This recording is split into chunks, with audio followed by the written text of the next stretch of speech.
আসসালামু আলাইকুম রহমতুল্লাহি ওয়া বারাকাতুহু। আমার সম্মানিত অডিয়েন্স, আমি ভূমিকা স্বরূপ কথা বলি না। বকবক করার সময় আপনাদেরও নাই, আমার বকবক কথা শোনার আপনাদেরও সময় নাই, আমারও সময় নেই। প্রয়োজন ছাড়া কথা বলি না, সেটা আপনারা প্রত্যেকেই জানেন। মূল আলোচনায় চলে যাই। আজকে আমার বিষয়বস্তু হলো স্ত্রীর সাথে সহবাস করার নিয়ম, মাসআলা। প্রথমে আসেন, স্ত্রী সহবাস শুরু করার পূর্বে নিয়ত সহি করা নেওয়া।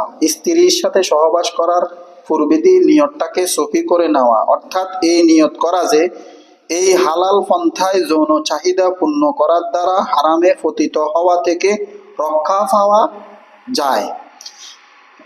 2 নম্বর হলো কোনো শিশু বা পশুর সামনে স্ত্রী সহবাস না করা। আপনাদের যদি ছেলে সন্তান থাকে, এদের সামনে স্ত্রী সহবাস থেকে বিরত থাকবেন।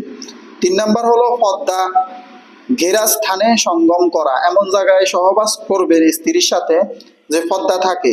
4 নম্বর হলো সঙ্গম করার, অর্থাৎ স্ত্রী সহবাস শুরু করার পূর্বে স্ত্রীর যে জায়গা, এখানে আমি বলতে পারতেছি না, সেটা আপনারা বুঝে নিবেন। ওই জায়গাগুলোর মধ্যে আপনারা স্পর্শ করবেন এবং চুম্বন করবেন। 5 নম্বর হলো বীর্য, যৌন অঙ্গের রস ইত্যাদি মোছার জন্য এক টুকরা কাপড় অথবা তেনা রাখবেন। যে পানিগুলা বাহির হবে, এই পানিগুলা মোছার জন্য এক টুকরা কাপড়, তেনা ইত্যাদি এই ধরনের কিছু রাখবেন। 6 নম্বর হলো বিসমিল্লাহ বলে কাজ শুরু করা। বিসমিল্লাহির রহমানির রহিম বলে বিসমিল্লাহ বলে কাজ শুরু করা। একটি দোয়া আছে যে বিসমিল্লাহি আল্লাহুম্মা জান্নিবিনাশ শাইতানা ওয়া জান্নিবিনাশ শাইতানা রব্বানা মা রাযাকতানা। এই দোয়াটা পড়ে স্ত্রীর সাথে সহবাস করা শুরু করবেন। তারপরে এবার আসেন 7 নাম্বার হলো শয়তান থেকে ফানাহ চাওয়া। শয়তান থেকে কি চাওয়া? ফানাহ চাওয়া। উভয়টিকে একাত্রে এইভাবে, আমি আবারও বলি, এই দোয়াটা আমি আপনাদেরকে আবারও বলতেছি।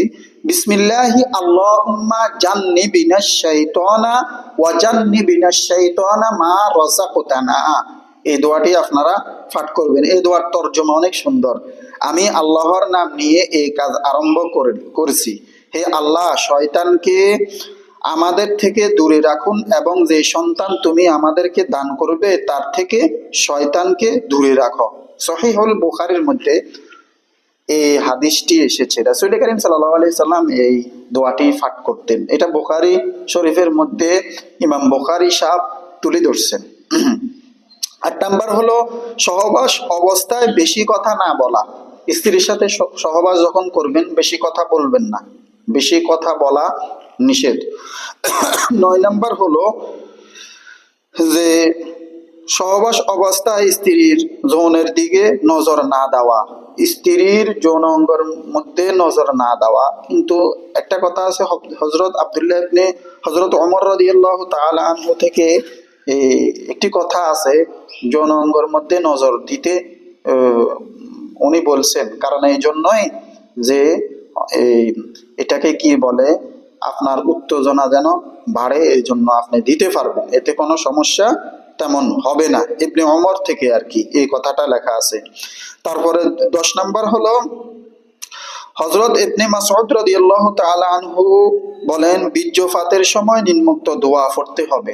হযরত আব্দুল্লাহ ইবনে মাসউদ রাদিয়াল্লাহু তাআলা আনহু বলেন, যখন বীর্যপাত হবে তখন একটি দোয়া আছে, এই দোয়াটি পড়ার জন্য বলছেন, আল্লাহুম্মা লা তাজআল লিশ-শাইতানি ফিমা রাযাকতানি নাসিবান। এই দোয়াটি আপনারা পাঠ করতে পারেন। আমার সম্মানিত অডিয়েন্স, এগুলো আমি সংক্ষেপে বলছি। আপনারা যদি অনেক কিছু আরো কিছু জানার থাকে আমাকে বলবেন, ইনশাআল্লাহ কমেন্ট করবেন, লাইক করবেন, শেয়ার করবেন। কমেন্টের মধ্যে বলবেন যে হুজুর এই বিষয়গুলা আমার জানার ইচ্ছা, তাহলে ইনশাআল্লাহ আমি বলার জন্য চেষ্টা করব। ওমা আলাইনা ইল্লাল বালাগ।